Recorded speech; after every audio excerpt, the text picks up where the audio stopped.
సుబ్రహ్మణ్యం నగర్ వేమరాడ అది సుబ్రహ్మణ్యం నగరు. సో ఇక్కడ మేము పిల్లలకు బతుకమ్మ సంబరాలు చేస్తున్నాం ఈరోజు.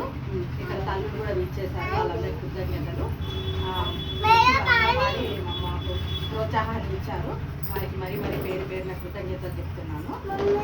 ఈరోజు ఈ బతుకమ్మ పండుగ విజయవంతం కావడానికి కూడా ఈ తల్లులది కూడా రావడంతో మాకు అడుగు ముందుకేసినట్టు ఉన్నది. ఎంతో ప్రోత్సాహం ఇస్తున్నారు, వారికి పేరున కృతజ్ఞతలు. ఈ బతుకమ్మ పండుగ సందర్భంగా అందరికీ బతుకమ్మ శుభాకాంక్షలు.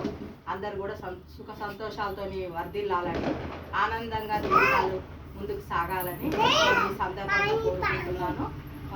భగవంతుడు కూడా అందరికీ చల్లగా చూడాలి అని చెప్పేసి కోరుకుంటున్నాను. ఇంతే ఈ బతుకమ్మ పండుగ శుభాకాంక్షలు పిల్లలకు, పెద్దోళ్ళకు, తల్లులకు, పిల్లలకు అందరికీ కూడా ఈ బతుకమ్మ శుభాకాంక్షలు. మీ అందరికీ నా కృతజ్ఞతలు. సరే, ఇక బతుకమ్మ పండుగ మీ అందరు కూడా మంచిగా జరుపుకోవాలని కోరుకుంటున్నాను.